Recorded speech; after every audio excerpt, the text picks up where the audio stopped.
디모데전서 1장 1절부터 2절 말씀, 우리 찾으셨으면 함께 읽겠습니다. 우리 구주 하나님과 우리의 소망이신 그리스도 예수의 명령을 따라 그리스도 예수의 사도된 바울은 믿음 안에서 참 아들된 디모데에게 편지하노니, 하나님 아버지와 그리스도 예수 우리 주께로부터 은혜와 긍휼과 평강이 내게 있을지어다. 아멘. 오늘 함께 은혜를 나눌 제목은 가장 필요할 때 생각나는 사람입니다. 복음 가진 청년, 전문인, 산업인들이 붙잡아야 할 디모데 전서, 이 방향으로 오늘 기도 제목을 좀 붙잡도록 하겠습니다. 먼저 서론으로 생각해 볼 것은 우리 복음을 가진 청년, 전문인, 산업인 뿐만 아니라 우리 모두가 어떻게 살아야 될 것인가 할 때, 물론 감정적으로 또 신념적으로 이렇게 결정할 수도 있지만, 영적인 원리를 가지고 생각해 볼 때 평생 기억해야 될 한 5가지 방향이 있습니다. 이거를 쉽게 기억하기 위해서 CVDIP, 약자로 CVDIP, 나의 CVDIP, 이렇게 여러분들이 기도할 수 있으면 좋겠습니다. 첫 번째로 커버넌트라고 하는 단어인데요. 복음을 말합니다. 지금까지 많은 청년들, 전문인, 산업인들이 많이 있었죠. 성공한 사람도 있고 훌륭한 사람도 있습니다. 그런데 하나님의 약속을 확실하게 못 붙잡고 그냥 청년으로, 전문인으로, 산업인으로, 중직자로 이렇게 살아가고 있는 경우가 많죠. 이게 무슨 의미냐면, 지금 전 세계에 복음이 갈수록 희미해져 가고 없어져 간다는 것을 못 본 겁니다. 이게 안 보이니까 그냥 내 인생, 우리 가정, 우리 후대, 내가 열심히 최선을 다해서 살면 행복할 것이다. 또 성공되면 좀 여력이 생겨서 어려운 사람을 좀 도울 수 있게 되고, 좀 더 아주 윤택한 삶을, 안정적인 삶을 살게 될 것이다. 그냥 이 정도의 배경 속에서 하나님 바라보고 살아가는 신앙인들이 많죠. 그러니까 내가 누구인지, 무엇을 위해서 어떻게 살아야 할지를 하나님의 말씀 안에, 성경 66권이 말하고 있는 내용은 명확해요. 무슨 내용이죠? 하나님을 떠난 인생은 반드시 들이닥치는 재앙이 있다. 사단에게 장악당하고 죄와 저주의 권세 아래 놓이게 되고 세상 배경 속에서만 살죠. 하나님이 계신지도 모르고요. 그리고 결국에는 어떻게 되죠? 영원한 지옥 배경 속에 가게 됩니다. 한마디로 말하면 성경 말씀 전체는 잘 된다를 말하는 게 아니에요. 멸망이 온다. 개인 종말도 오고 시대 종말도 오고 이 지구의 멸망도 오는데, 결국 그러한 삶을 그 배경 속에서 살면 저주의 고리를 끊을 수가 없고 재앙이 닥칠 수밖에 없는데, 여기에서 해방되는 하나님의 약속을 붙잡아야 된다. 믿어야 한다. 그 약속을 믿고 영원한 하나님의 배경 속에 들어온 사람들은 이제 우리의 모든 삶은 내가 사는 것이 아니라 살아계신 하나님께서 주장하시는 그러한 영원한 배경 속에 우리가 옮겨지게 된 것이죠. 이것을 믿는 자들마다 반드시 하나님이 함께 하시는 축복이 나타나도록 역사하신다. 이 약속을 못 붙잡은 거예요. 그러니까 청년, 전문인, 산업인들이 결과적으로 무엇을 위해서 살죠? 성공을 위해서. 아니, 목사님, 성공을 위해서 노력하는 게 뭐가 나쁜 겁니까? 나쁜 게 아니에요. 아무리 노력해도 물을 떠나 있는 물고기의 모습일 뿐입니다. 하나님을 떠나 있는 인간은 반드시 하나님과 함께하는 축복이 없으면 살지 못해요. 그렇다고 해서 우리가 세상에 발을 디디고 살고 있는데 세상의 조건들을 거절하고 산다? 이건 하나님이 원하시는 게 아닙니다. 세상 속에 살고 있기 때문에 세상의 중요한 것들을 붙잡을 수 있도록 또 그것을 활용하고 그것을 가지고 많은 조건들과 소통될 수 있는 규모를 갖춰야죠. 근데 중요한 것은 복음 속에서 그 축복을 찾아야 되고 복음과 연결되어진 하나님의 답을 찾아야 되는데 이게 정확하지 않은 거예요. 그러니까 뭘 못 보고 있냐면 우리 가문에 복음이 점점 희미해져 가고 있다. 막 예수를 잘 믿는 것 같은데 보니까 결국은 세상 사람들과 똑같은 인생관으로 살고 있구나. 대부분의 자녀들, 다음 세대들을 보면 결국 돈이고, 결국 성공이고, 결국 인기 있는 것이고, 뭐 아무것도 없으면 어쨌든 외모적으로라도 출중해야 되고 말이죠. 그래서 노력하면 어떻게 되죠? 정말 세상 사람들이 기대하는 그런 위치에 도달하고 인기도 얻고 돈도 얻고 성공도 옵니다. 여러분, 그게 전부인 것 같습니까?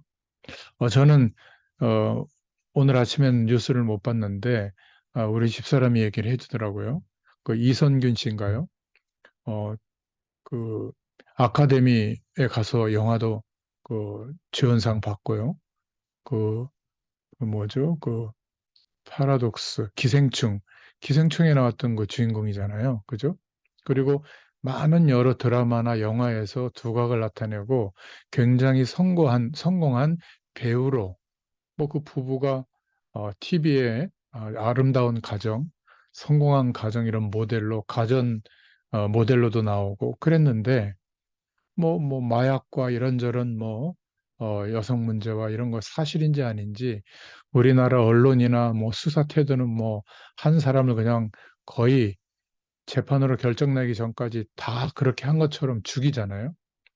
어, 물론 이제 그런 실수가 있었지만 조금 기다렸다가 뭐 재판을 받고 또 재판에 따라서 뭐 죄진 게 있으면 벌 받고 또 회개하고 나오면 또 새로 시작하면 되는데 죽음으로 끝냈다는 거.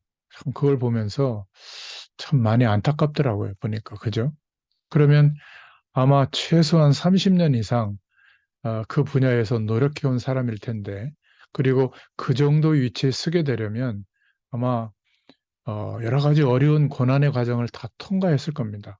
그런데 그것을 얻었지만 아마 신앙이었나? 잘 모르겠어요. 그런데 얻었지만 뭘 못 붙잡은 거죠? 하나님의 약속을 정확하게 못 본 겁니다. 이게 무슨 의미냐면 성경을 안 봤다, 기도를 많이 안 했다, 뭐 이런 게 아니라 지금 우리를 포함해서 우리나라 모든 민족에게 전 세계에 복음이 없어져 가고 있다. 위기라는 것을 못 본 겁니다. 그러니까 인생관이 그냥 나만 성공하고 나만 잘 되고 나만 행복하면 된다라고 하는 복음이 없이 하나님 없이 살아가는 세상과 사람들의 인생관과 비슷한 거예요. 그냥 거기다 플러스 하나님만 믿고 있는 거죠. 하나님이 그렇게 나를 더 잘 되게 해줄 거야. 그런 속에 있는 겁니다. 우리 복음 가진 청년, 전문인, 산업인들, 하나님의 사람들은 커버넌트, 복음이 없어져 가고 있구나. 저와 여러분들에게 허락하신 예수 그리스도를 믿는 이 믿음 안에서 회복되어진 복음은 너무 엄청난 축복이에요. 자, 그렇다면 두 번째로 어떤 비전을 갖게 될 것인가? 여러분, 틀린 비전을 보게 되면 복음이 없어져 가고 있는 재앙이 임하고 있는 세상에서 성공한들, 그것이 성공이겠습니까?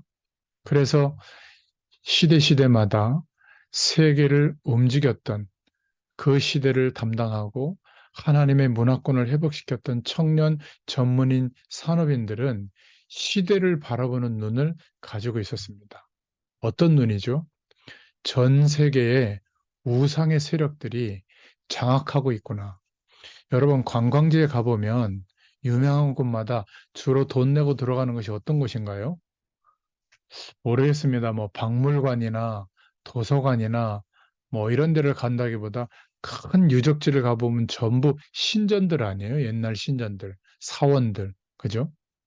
그게 뭐 얼마나 많은 인력을 동원해서 얼마나 많은 돈을 투자해서 그 시대에 그런 엄청난 건물들을 짓고 그거를 유지하는 시스템을 갖고 있었잖아요. 우상이 세계를 장악하고 있는 겁니다.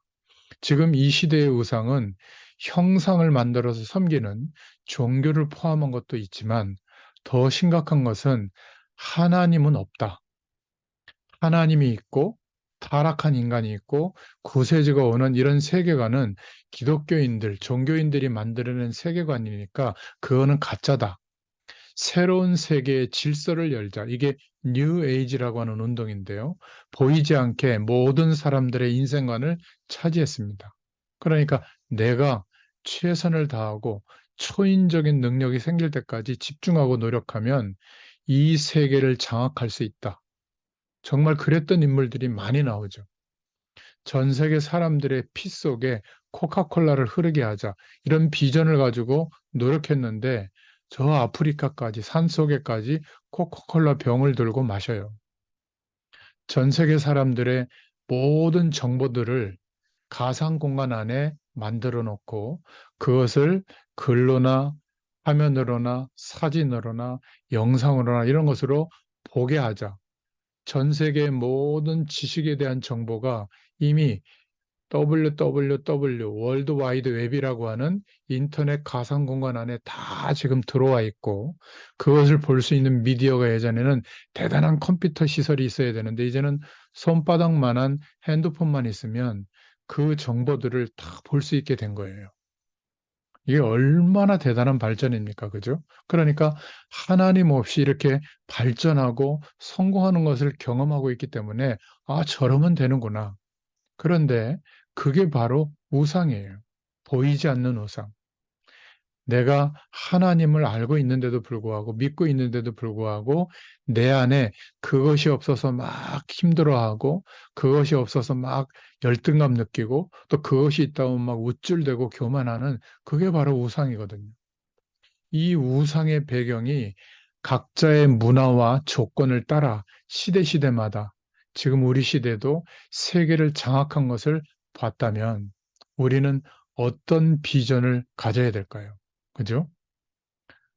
우리가 하나님 앞에서 복음을 가지고 비전을 제대로 발견한다면 반드시 응답부터 옵니다. 그러니까 교회가 언제부터 세상에서 성공하는 것이 하나님의 복이라고 하는 거예요. 세상에서 성공하는 것은 나쁜 게 아닙니다. 좋은 거죠. 하나님이 우리에게 주신 천명은 그게 아니에요. 교회에 주신 천명은 이 세상은 종말이 오고 이 세상은 망하는 쪽으로 가기 때문에 빛을 비추고 소금의 역할을 하라는 겁니다. 무슨 내용이죠? 그리스도의 복음을 전하라는 거예요. 그리고 하나님과 함께하는 축복을 전달할 비전을 꿈꾸라는 겁니다. 목회를 대단하게 하는 꿈이 목사의 꿈이라면 그것은 틀린 비전이에요. 목회자는 이 복음의 내용과 하나님이 함께하는 축복을 땅끝까지 원하는 현장에 하나님이 열어주시는 현장과 사람들에게 끝까지 전할 수 있는 비전을 꿈꿔야죠. 그렇지 않습니까? 그래서 사람들은 부자들, 성공한 사람들, 아니면 나를 따르는 조직들을 만들어서 그 힘과 배경을 힘입어 가지고 전도와 선교를 생각합니다. 물론 그것도 괜찮죠. 거기에 빠진 게 뭐죠? 전도와 선교는 하나님이 하시는 거예요. 그렇다면 하나님께서 전도할 수 있도록 선교할 수 있도록 모든 준비를 맞춰 놓으시고 여기에 마음을 담고 꿈꾸는 비전을 갖게 하는 그런 은혜 속에 있는 사람들을 세워서 하나님이 약속하신 것들을 이루실 모든 능력을 동원해 주십니다. 이것을 보고 비전을 가질 수 있기를 축원드립니다. 직장이 어떻다? 지금 삶이 어렵다? 경제가 좀 열악하다? 내가 좀 연약하다? 그것은 둘째 문제입니다. 복음 안에서 도대체 우리는 어떤 비전을 가져야 되는가? 지금 교회들을 보세요. 우리 교회는 괜찮을지 몰라도 지금 대다수의 교회들, 개신교회들이 거의 70% 이상이 미자립 상태입니다. 이게 말이 안 되는 거죠. 왜 그럴까요?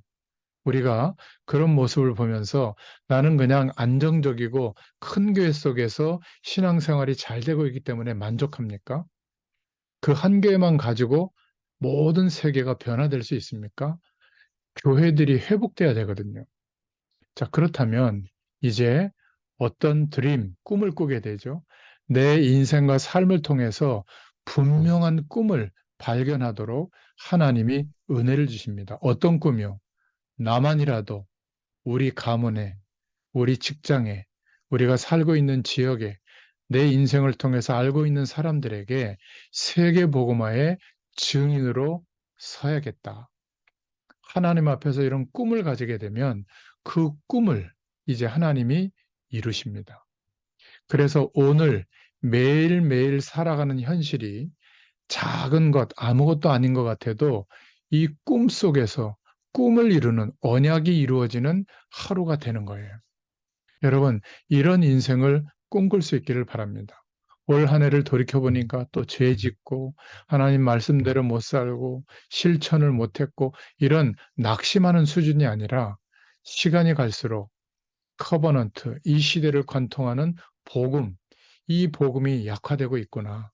그렇다면 내게 허락하신 이 복음을 가지고 이 시대가 우상과 하나님 없는 인생 세계관에 장악되어져 있는데 나는 이 시대 앞에서 우상화되어지는 이 문화 앞에서 어떤 비전을 가져야 될 것인가. 이거를 두고 계속 기도하고 하나님 바라보면요.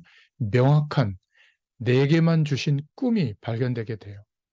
세계복음화를 구체적으로 이룰 수 있는 그러한 꿈이 발견됩니다. 그러면 이때부터 네 번째로 이미지가 생깁니다. 어떤 이미지요? 하나님이 준비하신 미래가 내 앞에 보이기 시작해요.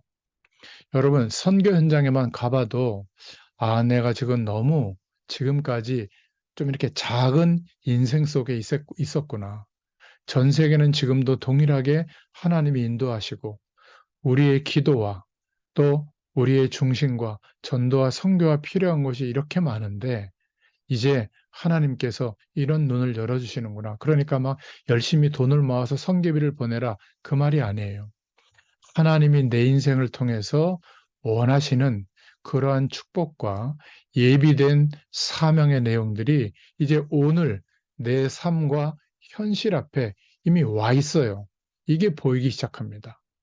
그래서 우리 복음 가진 청년, 전문인, 산업인 여러분들은 전부 하나님이 원하시는 영적 서밋으로 세워질 수 있기를 축원드립니다.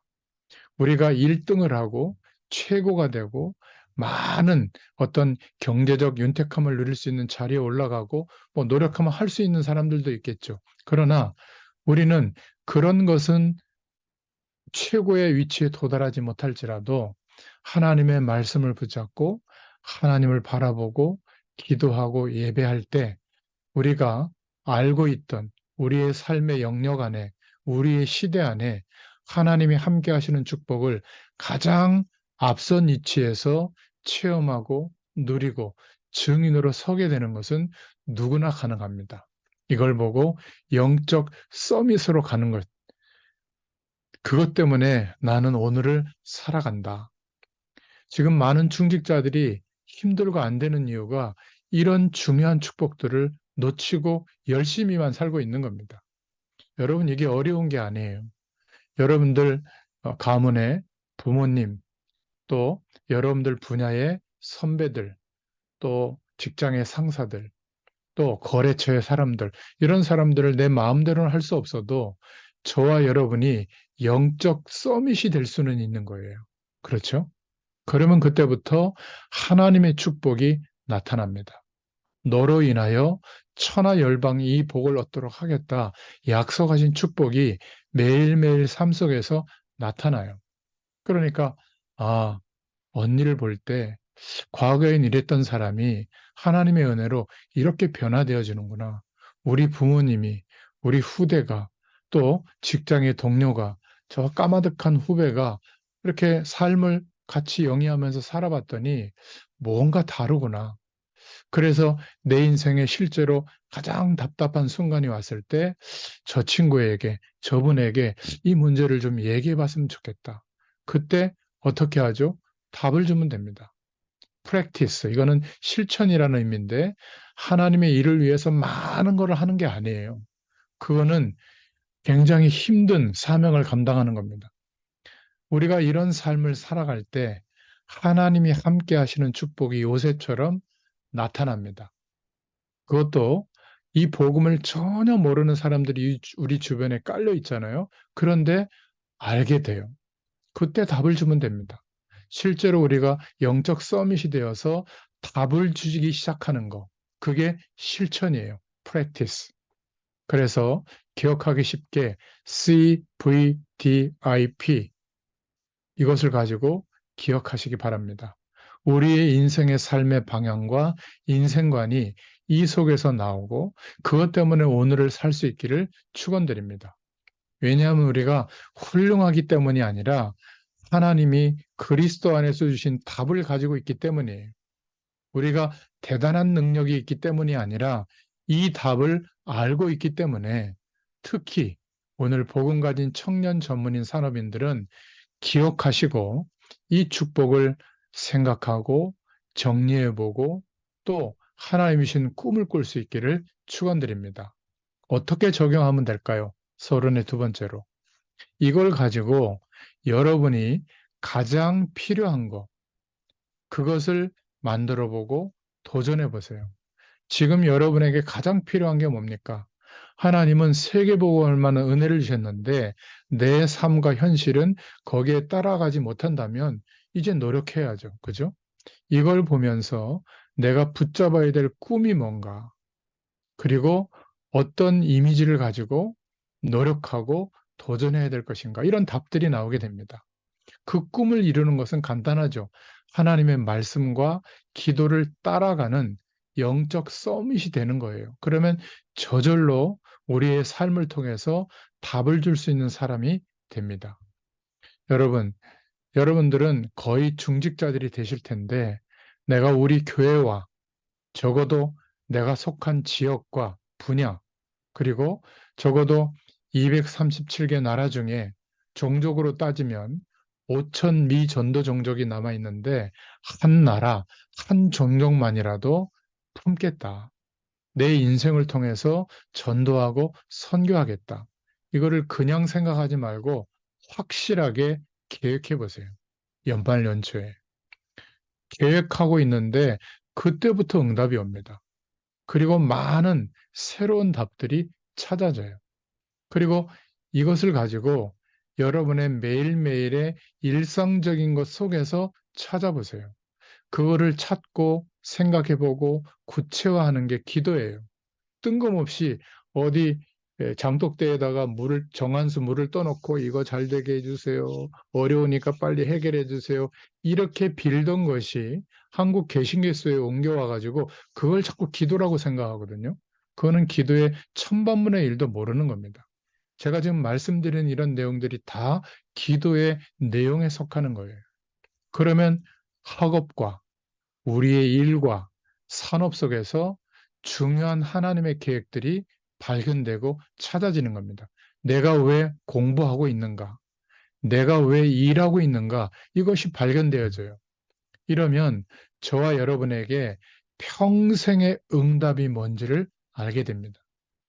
우리 인생이 정돈이 되는 것이죠. 단 하루를 살아도 이 배경과 인생관을 가지고 하나님 앞에서 살게 되는 겁니다. 제가 서론을 이렇게 설명드린 이유는 바로 연소한 나이였지만 디모데가 이 5가지 복음과 시대를 바라보고 비전을 품었던, 그리고 그 안에서 꿈을 꾸고 영적 서밋으로 매일매일을 살게 됐고요. 실제로 답을 줄 수 있는 사람이 됐습니다. 확실한 하나님의 인도를 받게 됐죠. 거의 청년의 시절에 있던 사람인데 전도자였고 또 가장 사도 바울이 생각할 때 어려움을 당하는 교회와 현장에 필요한 사람으로 생각이 나서 에베소 교회에 어려움이 왔을 때 디모데를 파송하면서 써준 편지가 바로 디모데 전서입니다. 그 안에 중요한, 한마디로 말하면 목회자에게, 지도자에게 편지를 보낸 것이죠. 그래서 우리도 분명히 하나님이 영적 서밋으로 전도자로 세우신 것이 맞기 때문에 디모데전서를 읽어보시면 중요한 응답들이 그 속에 발견될 줄로 믿습니다. 저와 여러분이 한 해를 살아가고 새해를 맞이하는데 아무런 생각이 없다. 그러면 하나님의 응답을 주시는데도 몰라요. 꿈을 꾸는데 이런 하나님의 언약 속에서 복음 속에서 꾼 꿈이 아니라면 틀린 꿈을 꾸고 있다면 삶의 응답도 틀린 응답이 옵니다. 이름을 거론해서 미안하지만 고인에게는 미안하지만 이성균 같은 그런 성공한 배우가 되고 어마어마한 재력을 갖춰도 많은 인기를 얻어도 그 분야의 지도자가 돼도 너무나 허망한 응답이잖아요. 그죠? 저와 여러분의 생각은 그대로 응답으로 옵니다. 나는 아무 생각이 없다. 그러면 아무것도 없고 나는 살기 싫고 계속 그런 삶의 결과만 오는 것이죠. 나는 힘들다. 계속 그런 생각 속에 있다면 그런 응답만 옵니다. 비록 나는 연약하지만 나와 함께 하시는 하나님은 내게 꿈꾸게 하신 이것을 하게 하실 수 있다. 이 언약을 잡으면 계속 그 응답이 오게 될 줄로 믿습니다. 분명히 아직 청년의 때에 있는 청년, 전문인, 산업인들은 아직 경제가 어려울 겁니다. 사회적 지위도 약자의 위치에 있을 거예요. 뭐, 아직도 공부하는 사람들은 공부가 어렵다. 여러분, 많은 힘든 조건 속에 있을 겁니다. 그러나 제가 말씀드립니다. 문제될 게 없어요. CVDIP로 요약된 이대로 시작하시길 바랍니다. 지금부터 시작해도 절대 늦지 않습니다. 나에게는 영적인 어려움이 있다. 그것도 문제될 것이 없어요. 하나님이 우리를 이렇게 시작하도록 은혜 주실 때 결단하고 도전해 보면 연약한 그것이 나는 괜찮다라고 하는 사람들보다 그게 더 축복이 될 줄로 믿습니다. 자, 이런 배경을 두고 큰 첫 번째로 디모데전서 1장 오늘 1절부터 2절을 읽었는데 디모데에 관해서 보겠습니다. 자, 첫 번째로 디모데는 어떤 이름의 뜻이 있냐면 하나님을 공경하는 자, 하나님을 찬양하는 자라는 뜻이 있습니다. 디모데후서 1장 5절에 보면 유니게의 아들이고 로이스의 외손자였죠. 루스드라 지역에서 헬라인 어, 아버지와 유대인 어머니에게서 태어났습니다. 사도행전 16장 1절에 보면 나오죠. 그러니까 한마디로 말하면 하나님을 공경하고 있던 가정의 자녀였던 겁니다. 여러분, 이게 그냥 지나갈 내용들이 아니에요. 저와 여러분이 태어났는데 부모님이 무속인일 수도 있고요. 불교 배경 속에서 태어날 수도 있고 저 이슬람 배경 속에서 태어날 수도 있는데 저와 여러분의 부모가 교회는 다녀도 복음을 전혀 못 깨달은 이상한 교인일 수도 있는데 복음 가진 부모의 배경 속에 있다. 우리가 복음 받은 1세대로서 이 배경을 가지고 다음 세대를 생각하고 기도할 수 있다. 이게 얼마나 축복된 일인지 몰라요. 우리는 자꾸 경제적 조건, 사회적 여건만 생각하는데 절대 그렇지 않습니다. 이런 디모데가 바울의 제자였죠. 고린도전서 4장 17절, 디모데후서 2장 1절에 보면 바울은 디모데를 얼마나 중요하게 여겼냐면 사랑하는 신실한 아들이다. 이렇게 부를 정도였어요. 디모데전서 1장 18절, 4장 14절에 보면 어릴 때부터 말씀을 배우고 선교를 위해서 특별히 부름받은 인물이었습니다. 그리고 사도행전 18장 5절에 보면 데살로니가 교회로 파송되고 그 교회를 세우는 일을 했죠. 또 사도행전 17장 14절에 보면 바울과 실라와 이 디모데가 한 팀이 되어져서 선교 현장을 움직였던 것을 봅니다. 베레아 지역에도 갔고요. 그리고 데살로니가 전서 1장 1절에 보면 바울과 함께 고린도 지역으로 갔죠. 전도팀으로 움직였던 겁니다. 그리고 에라스도와 함께 마게도냐로 보내졌던 인물이 사도행전 19장 22절에 보면 나옵니다. 바로 디모데였어요. 나이는 연소했지만 전도 현장에서 가장 중요한 신임을 얻고 쓰임 받았던 인물입니다. 사도행전 20장 4절에 보면 마지막까지 사도 바울과 동행한 인물로 나옵니다.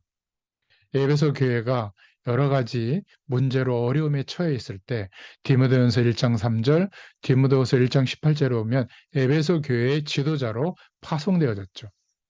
이 디모데는 나이가 젊었지만 신실한 목회자였습니다.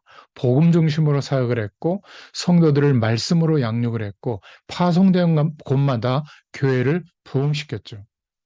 자, 여기서 우리는 어떤 기도 제목을 가져야 됩니까? 저와 여러분의 부모님, 또 저와 여러분의 교회의 지도자, 또 저와 여러분의 현장에 있는 사회 속에 많은 지도자들이 있는데 그 사람들의 기도 속에 있는 복음 가진 청년, 전문인, 산업인, 성도님들이 되시기를 축원드립니다.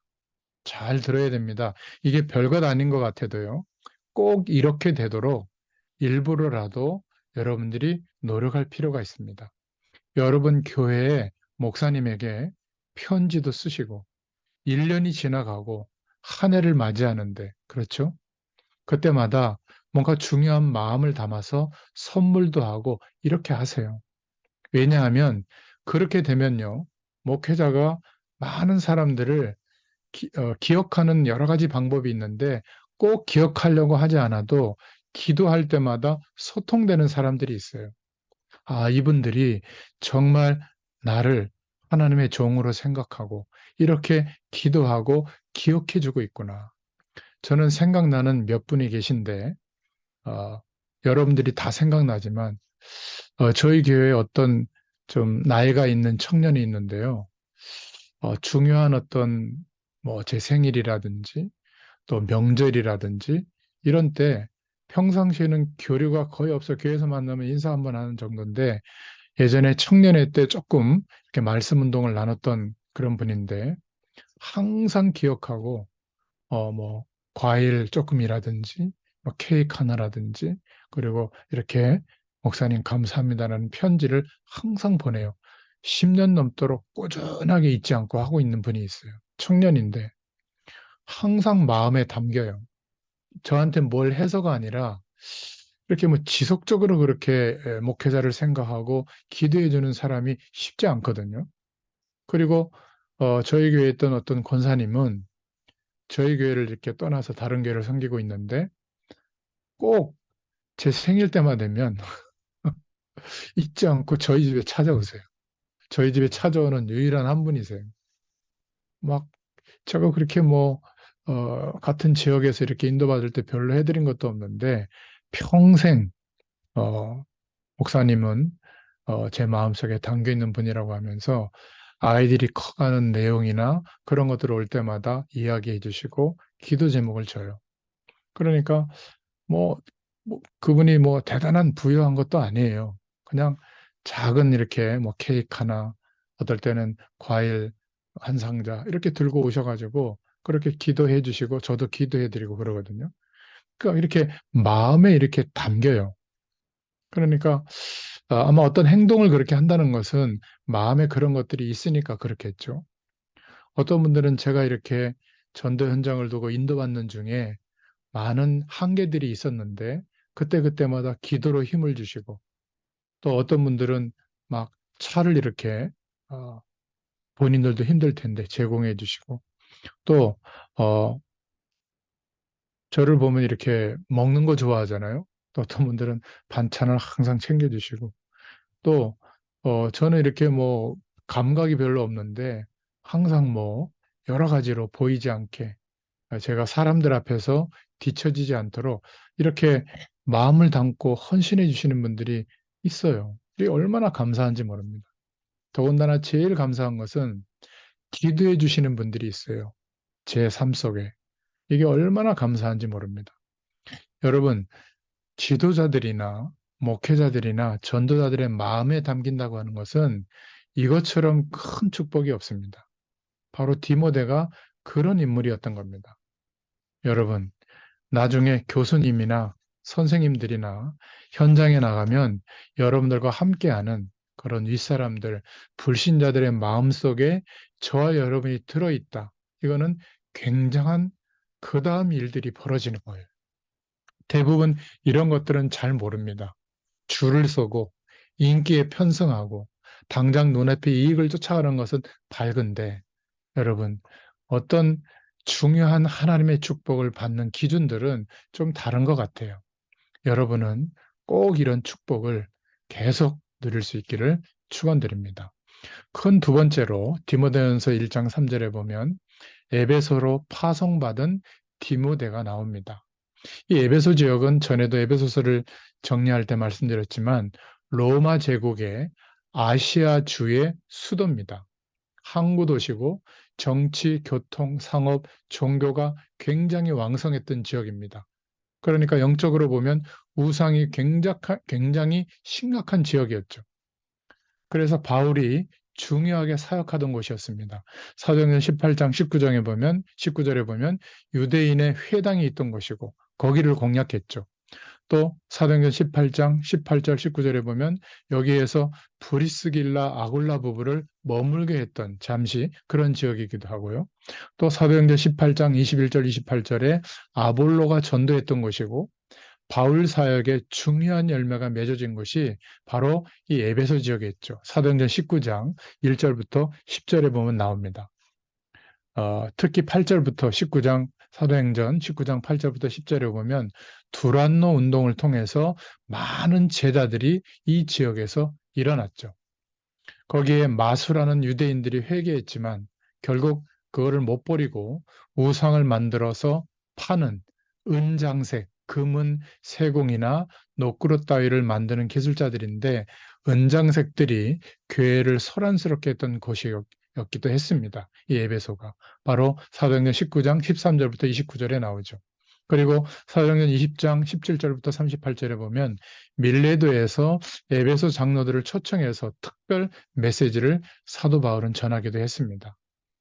이 에베소서 1장 1절에 보면 로마 감옥에서 옥중에서 에베소서에 보내는 편지, 에베소서를 기록해서 두기고를 통해서 전달했죠. 그런데 이 에베소 지역에 혼란이 온 겁니다. 이때 가장 필요로 하는 사람이 생각났어요. 디모데가 생각이 나서 디모데를 교회의 지도자로 파송하게 된 겁니다. 디모데전서 1장 3절에 나오죠. 여러분, 하나님이 보실 때, 전도자들이 볼 때 가장 필요한 일에 쓰임 받는 사람이 여러분이 되시기를 축원드립니다. 가장 필요로 할 때 생각나는 사람이 여러분이 되기를 축원드립니다. 특히 보험 가진 청년, 전문인, 산업인 여러분이 되시기를 축원드립니다. 이것은 유별나게 나를 나타내려고 설치고 이래야 된다는 말이 아니라 기도가 통하는 사람인 겁니다. 영적으로 말이죠. CVDIP가 복음 안에서 분명한 인생관과 세계관을 가지고 하나님이 주시는 힘과 능력을 가지고 하루하루를 소중히 살아가는 사람, 이 사람은 만나고 교제해 보면 압니다. 가장 어려운 지역에 하나님이 보실 때 이 지역에 누구를 파송할까? 그때 생각나는 사람이 저와 여러분이 되기를 축원드립니다. 특별히 우리 지원자매는 이제 아프리카 지역에 한 달 동안 또 선교 정탐을 위해서 이제 가게 되고 또 하나님이 인도하시면 더 오랫도록 거기에서 중요한 사역을 하게 될 텐데 여러분 기도를 많이 해주시기 바랍니다. 하나님이 그 현장에 필요로 해서 보내시는 하나님의 사람인 줄로 믿습니다. 큰 세 번째로 그래서 이 에베소 교회의 지도자로 보내는 디모데에게 지도자에 대한 교훈을 말해주고 있습니다. 디모데전서 3장 1절에 보면 그렇게 말해주고 있죠. 미쁘다 이 말이요 곧 사람이 감독의 직분을 얻으려 함은 선한 일을 사모하는 것이라 함이로다. 이러면서 쭉 말씀하고 있는데 여러분도 저와 여러분도 책을 많이 읽지는 못해도 지도자에 대한 책은 몇 권이라도 읽어야 됩니다.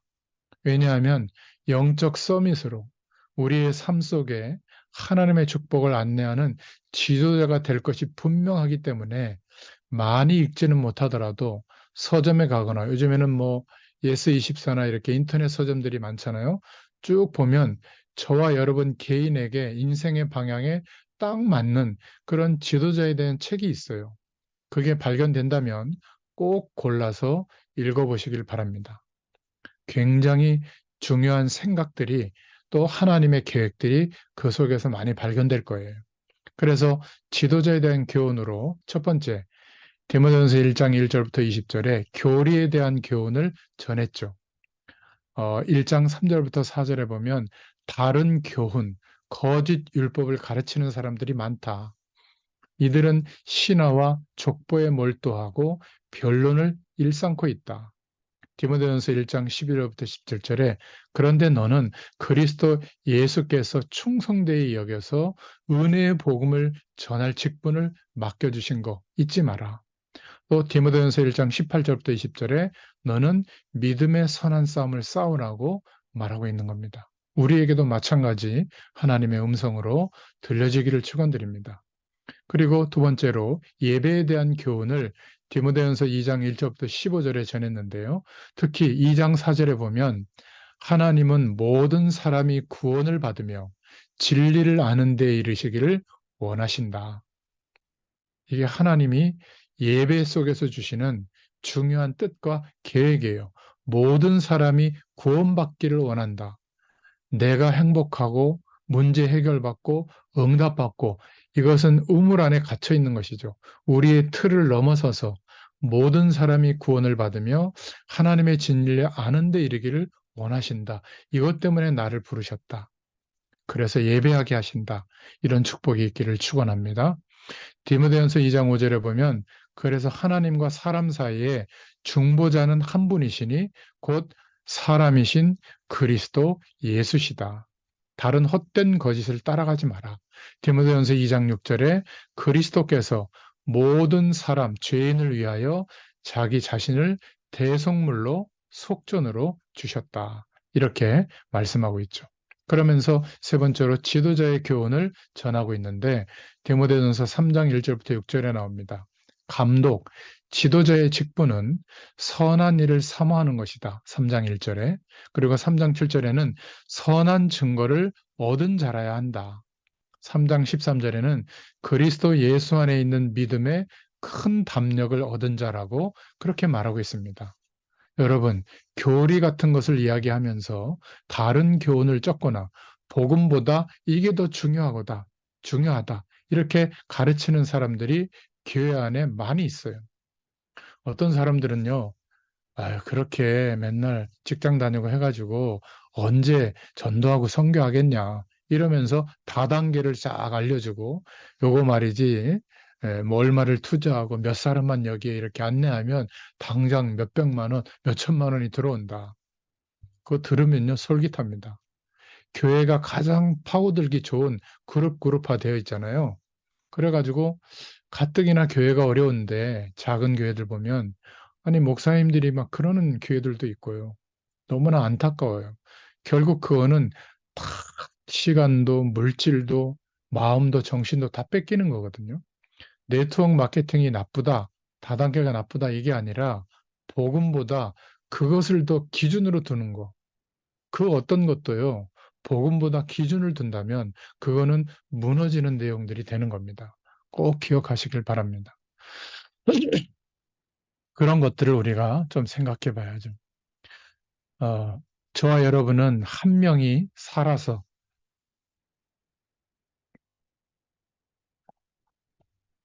교회와 또 현장에서 하나님이 살아 역사하는 삶을 증거로 보여줄 수 있기를 축원드립니다.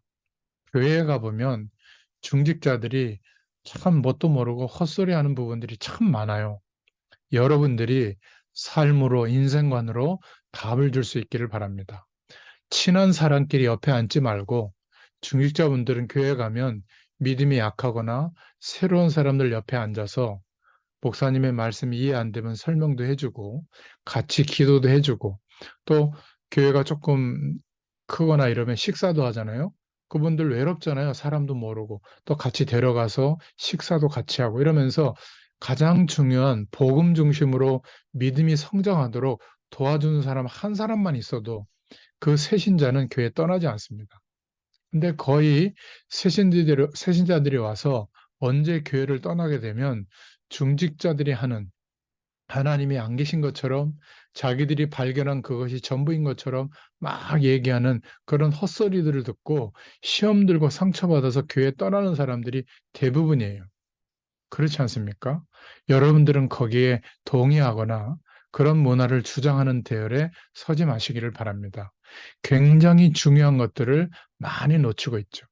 특히 우리 보험 가진 청년 전문인 사람인들은 다른 말을 듣지 마시고 꼭 기억하세요. 평생 동안 사람들의 말을 우리는 자세하게 정확하게 듣되 그것을 복음보다 더 우리 귀와 중심에 담거나 마음속에 담지는 마세요. 그냥 참고하는 겁니다. 그럴 수 있지. 그래? 저렇게 볼 수도 있구나. 이 정도지. 그래? 하고 거기에 우리의 인생을 쏟아부으면 안 돼요. 하나님의 목표인 구원의 복음을 전하는데 마음을 두시기를 바랍니다. 모든 렘넌트와 모든 지도자는 증인으로 하나님이 세우시는 겁니다. 그러니까 이 꿈을 항상 가지고 있어야 돼요. 기억하시기 바랍니다. 우리는 하나님의 영광을 나타내는 하나님의 구원을 선포하는 증인이다. 속지 마세요. 하나님의 말씀은 성취되는데 반드시 성취됩니다. 이 약속을 믿는 자들에게는요. 사람들도 저와 여러분을 다 보고 있어요. 우리가 하나님의 증인이에요. 위기가 왔습니까? 증인입니다. 속지 마세요. 하나님의 말씀이 지금도 살아 역사하고 있는 겁니다. 안 그래요? 여러분, 정말 친구들에게, 동료에게, 선후배에게 전도하는 게 힘듭니까? 그거는 말로 하기 때문에 그렇습니다. 안 그래요? 그 사람들이 저와 여러분이 교회 다니는 거 알고 있어요. 일부러 완벽하게 숨기지 않는 이상 다 알고 있습니다. 그래서 예수 믿는 게 뭘까? 안 보는 것처럼 다 보고 있어요. 우리가 CVDIP라고 하는 인생관을 가지고 매일매일 인도받잖아요. 이렇게 되면 하나님이 함께하는 축복이 여러분 전등불을 딱 켜면 빛이 비춰지잖아요. 우리가 복음을 누리고 하나님이 함께하는 축복을 소유하고 있다면 빛이 비춰지는 겁니다. 빛을 비추려고 노력할 필요가 없는 거예요. 이것을 딱 보고 있는 거예요, 사람들이. 물론 에이 뭐 그렇게 광신자처럼 해서 그냥 이렇게 말할 수도 있겠지만은 보고 있습니다. 그러다가 자기의 제일 숨겨져 있던 어려움이 왔을 때 그 사람들이 아무에게나 그런 문제를 내놓겠습니까? 어느 날 저희를 지켜보던 사람들이 저와 여러분에게 그 문제를 내놓는 거예요. 저 친구하고 얘기해 봤으면 좋겠다. 이런 생각을 하게 되거든요. 하나님이 그 마음의 문을 열어주는 순간이 오는 겁니다. 우리는 그것을 기도하고 있다 보면 알게 되죠. 그런 것들이 하나님의 역사를 일으키는 전도가 되는 거예요. 저와 여러분을 하나님이 증인으로 서게 되도록 역사하시는 줄로 믿습니다. 그런데 이 눈을 뜨고 자세히 보면 거의 전부 이것과는 관계없는 다른 말들을 많이 하고 있죠. 기억하세요. 저와 여러분을 구원을 목표로 한 하나님의 놀라운 비밀을 전하는 증인으로 세우신 줄로 믿습니다. 자, 네 번째로 디모데전서 4장 1절부터 5절에 보면 거짓 교훈에 대한 메시지를 하고 있죠. 4장 1절부터 16절에 보면 말하고 있는데 거짓말하는 자들, 거짓 교사에 대한 교훈에 대해서 경계하도록 전하고 있죠. 4장 1절에 이후에 사람들이 미혹하는 영과 귀신의 가르침을 따를 것이다. 이런 주장을 하는 것들이 있을 것이다. 경계하고 있고요. 이 사람들은 4장 2절에 양심의 화인을 맞아서 외식함으로 거짓말하고 있다. 디모데전서 4장 3절에 보면 금욕주의를 주장하고 영지주의를 주장하는 자들이 있죠. 이게 뭐냐면 쉽게 말해서 주님 곧 재림하실 텐데 영적인 것은 중요하지만 육신적인 것은 중요하지 않다. 육신적인 것은 어, 몸에 피가 나도록 하여튼 계단도 그래서 교회 계단이 높잖아요. 고난주간 같은데 맨 무릎으로 그 계단을 꿇고 몇 번을 오르락내리락 해요. 육신을 쳐야 된다고. 그런 금욕주의를 주장하는 사람들이 있었고, 이 시대에 영은 중요하지만, 영적인 것은 중요하지만 육적인 것은 상관없다. 그래서 반대로 타락주의가 생긴 거예요. 그냥 막 타락해도 육신은 그렇게 중요한 게 아니다. 이게 이 시대부터 있었다니까. 이게 교회 안에서 굉장히 금욕주의를 주장하는 사람들은 수도원 운동으로 가게 됐고요. 광야에 수도원을 짓고 뭐 그것도 긍정적인 역할을 했죠. 하나님의 말씀들을 보존하고 계시했던 거 이런 것들은 중요하지만 금욕주의를 복음보다 위에 세우고요. 또 영지주의자들이 주장하는 주장들은 영적인 것만 옳고 육신적인 것은 별거 없다. 이러다 보니까 타락주의, 에피큐로즘이 여기서부터 생긴 거거든요. 그러니까 이 두 가지가 항상 시대마다 교회 속에는 이단으로 거짓된 가르침으로 귀신의 가르침으로 주장하는데 그냥 가르치는 게 아니라 이들의 주장하는 특별한 메시지와 특별한 행동을 따라하면 엑스타시 상태에 가는 거예요.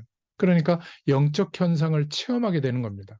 기적이라고 하면서. 그러니까 사람들이 거기에 몰리게 되는 거죠. 그 배경의 결론들은 뭐죠? 자칫 잘못하면 창세기 3장에서 말하고 있는 사단의 가르침. 네가 중요하다. 네가 하나님처럼 될 수 있다. 너가 최선을 다하고 성실하게 살면 그게 전부다. 하나님 없이. 이게 창세기 3장의 배경이거든요. 이렇게 되도록 하는 겁니다. 창세기 6장은 뭐죠? 하나님 없이 그렇게 노력해서 만들어 놓은 세상 시스템, 대단한 배경, 그거면 된다. 그런데 그 배경을 누가 틀어지고 있죠? 위에서 떨어진 자, 네피림이 장악하고 있잖아요. 얼마나 하나님을 생각하지 않는지 노아 한 사람 말고는 하나님의 언약을 생각하지 않는 거예요. 그래서 하나님이 직접 심판하시는 시대가 된 거거든요. 근데 하나님 없이 바라보면 그게 가장 멋있고 성공된 세계라고 바라보는 겁니다. 결국 창세기 11장의 인생관밖에 없죠. 성공, 열심, 이 결론으로 살게 되는 겁니다. 이대로 살도록 하는 것이 귀신의 가르침이에요. 영적 현상을 보여주는 내용의 결과가 여기 있는 겁니다. 그런데 그리스도 안에 있는 저와 여러분들은 아무것도 문제될 것이 없어요. 왜죠? 우리는 나 중심으로 살던 인생관에서 창세기 3장에서 일어났던 문제에서 빠져나온 거예요. 물 밖에 있던 물고기가 물 속에 들어온 겁니다. 생명이 없이 살던 우리가 영원한 생명을 그리스도를 믿음으로 회복하고 이제 영원한 하나님 나라의 배경 속으로 옮겨져서 하나님이 주시는 힘과 능력으로 살아가고 있는 겁니다. 어디에서? 이 세상에서. 그러니까 살만한 겁니다. 어떤 문제와 어려움이 와도 승리할 수 있어요. 왜죠? 우리는 창세기 3장, 창세기 6장, 창세기 11장으로 대표되는 그런 인생관에서, 세계관에서, 사단의 배경에서 빠져나왔기 때문입니다. 빠져나왔는데도 계속 그것이 그리워서 그 속에 있는 사람들이 많죠. 그러니까 영지주의 같은 주장하는 사람들에게 휩쓸리는 겁니다. 예전에도 있고 앞으로도 있을 거예요. 다 필요 없다. 이제는 영적인 체험을 해야 된다. 모여서 할렐루야 할렐루야 하면서 막 이렇게 방언 기도를 하고 방언 기도 자체는 나쁜 게 아니지만 그것을 하고 체험을 하는 게 신앙생활의 최종 목표예요. 그래서 두려움을 느끼고 뭐 그렇게 그런 체험과 그런 음성을 안 들으면 음성대로 따라가지 않으면 문제가 올 것 같으니까 집을 팔아서도 바치게 하고 그래서 그런 교회들 그런 기도원들은 커지는 것 같지만 미안합니다. 그리스도께서 거기에 역사하는 그것은 모르겠어요. 헤롯 임금이 40년 동안 국가의 세금을 동원해 가지고 어마어마한 헤롯 성전, 그게 바로 예루살렘 성전이거든요. 거기에 성령이 역사하지 않으셨습니다. 먹을 것을 나눠 먹던 초라한 사람들이 모였던 초대교인들 한 100명, 120명이 모였던 그 교회에 약속하신 성령의 충만함이 나타났고 거기에서부터 복음의 역사가 시작된 겁니다. 우리는 정확하게 이 시대와 우리의 현장을 볼 수 있는 눈을 열어주신 거예요. 그러니까 무슨 얘기를 이 시대도 하냐면 이런 영적 체험을 안 하면 가짜다 이렇게 얘기하는 겁니다. 지금이 마지막 때인데 이래야 된다. 이런 말씀만 따라야 된다. 다른 거는 틀렸다. 이러고 있는 겁니다. 그래서 영상에 막 10만 명 이상 새 가족들이 와서 수혈식을 했다. 이렇게 보여주는 그런 신천지 같은 그런 어떤 단체들도 있죠. 와, 대단하다. 뭐가 대단합니까? 콘서트장 가보세요. 10만 명만 모입니까? 게임 대회 하는데 전 세계에 100만 명 이상이 시청을 해요. 지금 유튜브에 재미있는 거, 술 먹고 이야기하는 거, 그걸 100만 명 이상이 봐요. 이런 게 더 대단하지 않습니까? 우리는 자꾸 눈에 보이는 그런 영적 현상이나 귀신이 역사하는 힘도 대단하거든요. 그거를 대단하게 여기고 거기에 휩쓸리는 이유가 뭐죠? 나의 CVDIP로 대표되는 인생관 세계관이 정돈되어 있지 않은 겁니다. 디모데전서는 바로 이런 부분들을 지도자에게 갖추도록 거짓 교훈에 대해서 말해주고 있는 겁니다. 지금은 옛날에도 있었고 앞으로도 있지만 유대인 조직이나 또 프리메이슨 조직이나 영지주의 같은 이런 세력들이 정치, 경제, 사회를 장악하고 교리화시켜서 이게 성공되는 조건인 것처럼 교회까지도 파고들고 있는 겁니다. 지금 전 세계의 다국적 기업 중에 큰 기업들은 뭘 채용하고 있죠? 아침에 출근해서 호흡하고 명상하는 프로그램을 굉장히 세밀하게 다 도입하고 있거든요. 전 세계 많은 학교에서 학교가 시작되기 전에 중간중간에 호흡하고 명상하는 것을 다 해요. 근데 자기를 비우고 어딘가에 인간의 뇌를 집중하면 영적 현상이 체험되거든요. 근데 그때 사단의 세력이 역사하면 어떻게 될까요? 사로잡히게 되는 겁니다. 그러니까 이런 것들은 모르죠. 우리는 명상하는 게 아니에요. 기도는 명상이 아니라 뭐죠? 하나님의 말씀을 생각하고 하나님을 바라보고 성령으로 충만해지도록 기도하는 겁니다. 비우는 게 아니라 하나님께서 우리의 모든 것을 주장하시는 상태, 그 힘과 능력으로 살아가는 상태가 되는 게 성령 충만이죠. 그래서 금욕주의, 영지주의를 주장하는 자들이 이때부터 있었다. 이런 것들을 복음보다 위에 두고 막 강조하는 겁니다. 지금 때가 얼마 남지 아니했으니까 회개해야 된다. 막 이런 주장들 말이죠. 그러니까 교리화시켜서 교회를 막 흔드니까 여러분들에게 혼란을 주고 있는 거죠. 절대 여기에 속지 마시기 바랍니다. 복음 안에서 나의 인생관이 CVDAP로 딱 정리가 돼 있잖아요. 인생관이. 그러면 이런저런 교회의 모습에 흔들리지 않습니다.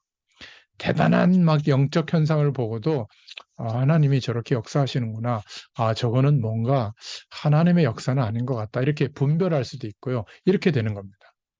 자, 두 번째로 디모데에게 교회의 권징에 대한 교훈을 5장 1절부터 25절에 말하고 있는데 착한 행실은 권장하고 악한 일은 징계하는 걸 보고 권징이라고 하거든요. 지금도 교회에 있죠. 쓸데없는 말, 망령된 평론 이런 것은 정죄를 받는다. 5장 13절에.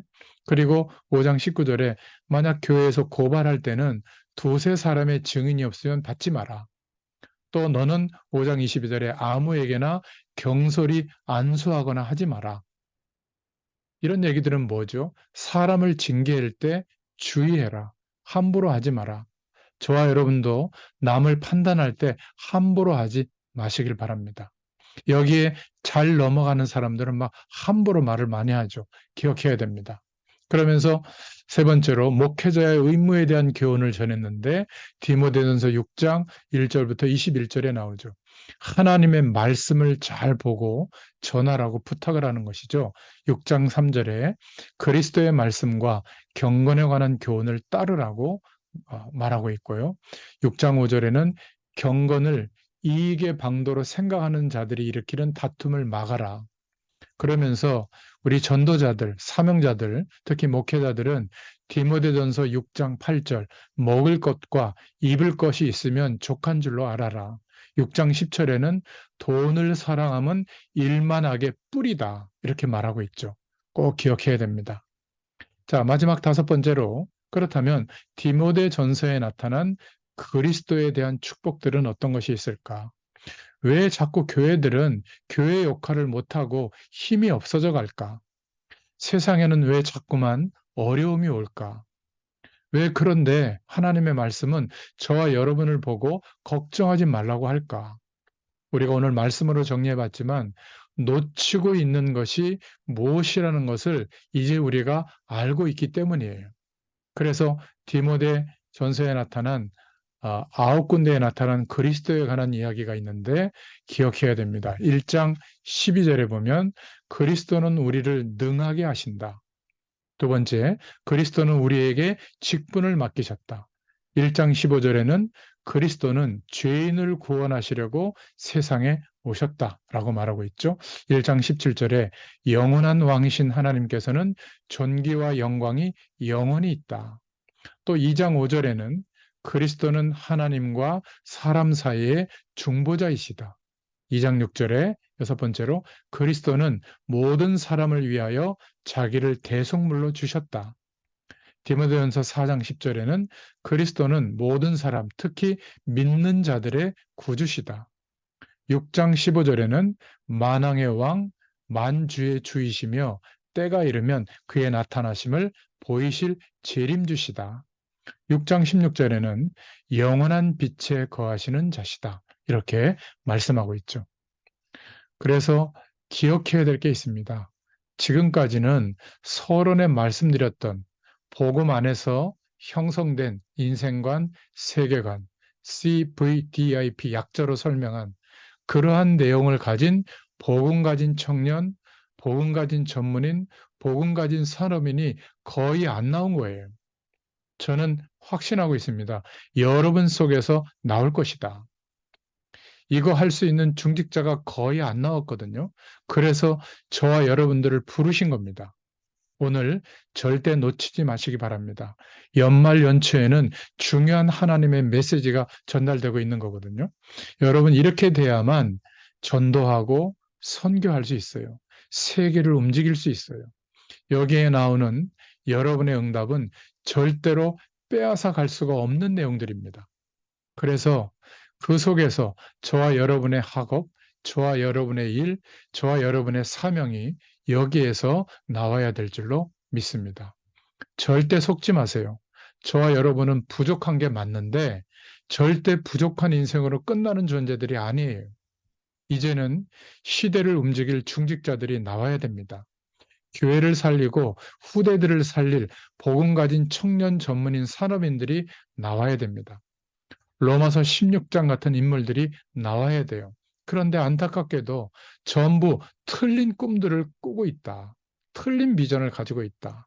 이제 저와 여러분이 이 언약을 붙잡고 일어설 시간표가 된 줄로 믿습니다. 그래서 오늘 결론입니다. 한 해를 돌이켜보면서 한번 생각해 보세요. 어떻게 실천할 것인가? 대단한 것부터 하려고 하면 평생 못합니다. 조그만 것부터 오늘 정해보세요. 그리고 실천해보세요. 이 실천 중에 가장 빠른 것이 뭐냐면 하나님의 말씀이 내 안에 각인되도록 하는 말씀을 묵상하고 그 말씀을 생각하고 기도하는 게 가장 빠른 거예요. 주일날 예배드리고 끝나지 말고 하나님의 약속을 붙잡고 한 가지라도 조그맣게 실천할 것을 찾으세요. 그걸 두고 기도하고 실천해 보세요. 여러분 설교 말씀 들으면서 큰 것 하려고 하지 말고 조그만 것 하나, 나에게 가장 필요한 것 하나 실천해 보세요. 이게 매일 한 가지씩만 쌓여도 1년이 지나면 365가지가 됩니다. 10년이 지나면 3,650개입니까? 어마어마한 거예요, 여러분. 너무나 대단한 거 하려고 하다가 한 가지도 못하고 그러는데요. 이게 쌓여서 하나님의 영광을 드러내는 인생 작품이 되는 겁니다. 양을 치는데 잘 감당했던 다윗은 그것이 골리앗을 이기게 하고 왕으로 나아가는 도구가 됐던 겁니다. 여러분, 지금 매일매일 하고 있는 게 작은 것이라도 하나님의 언약 속에 우리가 있는 것이 맞기 때문에 나중에 큰 하나님의 증거로 바뀌게 될 줄로 믿습니다. 코로나가 시작되면서 비대면으로 말씀을 준비하고 영상으로 기록하고 올렸던 게 벌써 720, 30편이나 돼요. 정말 엄청난 겁니다. 매일매일 묵상한 것들을 기록해서 올렸던 것이 얼마나 많은지 몰라요. 건 10년치 가까이가 쌓여 있거든요. 현장에서 말씀 전했던 것을 사역자용, 교재용으로 준비한 게 아마 몇천 편이 될 겁니다. 그러니까 이게 매일매일 한 가지씩이라도 지속했던 것이 쌓이면요. 그게 우리의 인생이 되는 겁니다. 오늘부터 해도 절대 늦지 않습니다. 왜냐하면 우리의 노력의 결과가 아니라 하나님의 은혜 안에서 하나님이 주시는 응답으로 하는 것이기 때문에 그 결과는 하나님의 손이 역사하는 겁니다. 꼭 기억하시길 바랍니다. 그래서 여러분 오늘부터라도 연말 연초를 생각하면서 굳게 한번 결단 내려보세요. 나는 이제 교회 살리는, 현장 살리는 중직자가 되겠다. 나는 시대 살리는 복음 가진 청년으로, 복음 가진 전문인으로, 복음 가진 산업인으로 서겠다.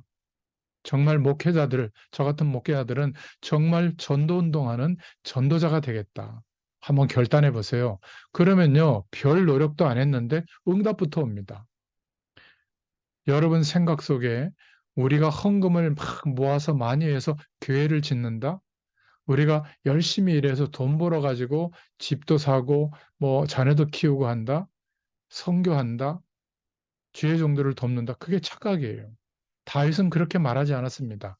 하나님이 주신 것으로 드렸을 뿐입니다. 이렇게 고백했어요. 이게 맞는 겁니다. 그게 진짜 성전 짓는 것이고, 그게 진짜 선교고, 그게 진짜 전도예요. 여러분, 하나님의 정확한 언약을 붙잡아 버리면 아예 응답부터 시작됩니다. 여기에 증인으로 설 수 있기를 축원드립니다. 하나님이 뭐라고 우리에게 답을 주셨죠? 하나님이 나와 함께 하심으로, 하나님이 저와 여러분에게 함께 하심으로, 이런 은혜 속에서 한 해를 조금 돌아봐야 됩니다. 정확한 언약 속에서 꿈을 가지지 못했다. 그러니까 하나님의 응답이 약했던 거구나. 여러분, 정확한 언약의 꿈을 가지면 아예 하나님은 응답부터 주십니다. 저와 여러분이 지금 말씀을 붙잡고 여기에 앉아 있다는 것 자체가 얼마나 큰 응답인 줄 아세요? 하나님의 정확한 계획이 저와 여러분을 통해서 반드시 이루어질 것이기 때문에 그렇습니다. 이렇게 현장에서 매주 정해진 시간과 장소를 정해서 하나님의 복음의 말씀을 계속 증거하는 현장은 많을 것 같잖아요. 집회하는 것은 있고 예배 드리는 곳은 있어요. 예배당에 모여서. 현장에서 초대교회 성도들의 집에서 말씀 운동했던 그것이 지속되고 있는 현장은 글쎄요. 그렇게 많지 않을 겁니다. 아마 유일할 수도 있어요. 여러분들이 알고 있는 아마 신앙생활하는 사람들의 가정들 속에 유일할 수도 있는 겁니다. 지금 우리가 성경적 전도 운동의 가장 중요한 축복 속에 들어오게 된 거거든요. 하나님이 응답부터 주시는 줄로 믿습니다. 여러분, 저와 여러분의 인생은 분명히 최고의 인생이 될 거예요. 오늘 잘 생각해 보시고 한 해를 마무리하시고 새해를 준비하시기를 축원드립니다. 자, 결론 두 번째로, 그래서 하나님은 우리에게 어떤 응답을 주셨는가? 제가 기도하면서 정리한 말씀으로 한번 얘기해 보겠습니다. 우리가 살아가면서 겪는 모든 문제, 모든 시험, 모든 갈등은 서론이에요. 하나님이 알고 허락하신 겁니다. 목적이 있기 때문에 허락하신 거거든요. 거기에 묶여 있으면 안 돼요. 그때 복음을 누리면 드디어 하나님이 우리 인생에 준비하셨던 본론의 응답이 그때 옵니다. 복음을 누리기 시작할 때. 그리고 이 복음을 우리 인생을 넘어서서 이제 증거하기 시작할 때 우리 인생의 결론적인 응답이 옵니다. 이걸 알아야 돼요. 우리가 살아가는 인생의 내용들, 사람들의 인생을 보면서 이 눈을 뜨고 볼 수 있도록 우리에게 응답을 주신 겁니다. 그래서 문제가 다가오면 피하지 말고 분명히 발판으로 삼아서 도전할 수 있도록 하나님이 축복하실 줄로 믿습니다. 우리의 모든 삶의 현장에 나가거든 사실을 보되 사실만 보지 말고 지금 어떤 영적 배경 속에 있는가, 어떤 흑암의 문화 속에 있는가, 하나님 없는 인생관 속에 있는가, 이런 영적인 것을 볼 수 있기를 축원드립니다. 그리고 세상에서 우리가 살아갈 때 하나님의 사명을 감당할 수 있는 하나님의 최고의 선물, 성령 충만, 하나님의 능력을 소유할 수 있기를 축원드립니다. 그리고 어떻게 하죠? 기다리는 거예요. 이런 축복을 매일매일 누리면서 하루를 그냥 성실하게 임하면서 기다리는 겁니다. 그러면 돼요. 나머지는 하나님이 역사하십니다. 오늘 이 말씀을 듣는 중직자분들이 있다면 부탁드립니다. 교회에 가시면 사람들은 쓸데없는 시험거리들을 많이 만들어냅니다. 여러분만이라도 그거 없애는 역할만 해도 여러분은 세계적인 응답을 받을 거예요. 이런 사람들이 많이 없습니다. 이런 말 저런 말 세상적인 것을 모르고 전부 당회 안에 장로님들이 불신앙이 많아요. 근데 그 장로님들 중에 한 명만 하나님이 여기 계시다, 알고 계시다, 이런 믿음 고백해버리면 하나님의 역사가 일어나거든요. 아이, 그래도 절차가 있고 원칙이 이렇고 원리가 이런데 여러분, 세상 원칙인데 틀린 것이 대부분이에요. 구약의 가나안 땅에 들어가면 행복합니까? 거기에 일곱 족속 31왕이 큰 성이 있고 어마어마한 장수들이 지키고 있거든요. 못 들어갑니다. 열 정탐꾼이 못 들어간다고 얘기했잖아요. 맞는 말입니다. 그런데 두 사람만 믿음의 고백을 했죠. 아니다. 그들은 우리의 밥이다. 엄청나게 틀린 말이에요. 세상의 원칙에 보면. 그런데 역사의 시간이 지나고 보니까 어떻게 됐죠? 그게 맞는 말이에요.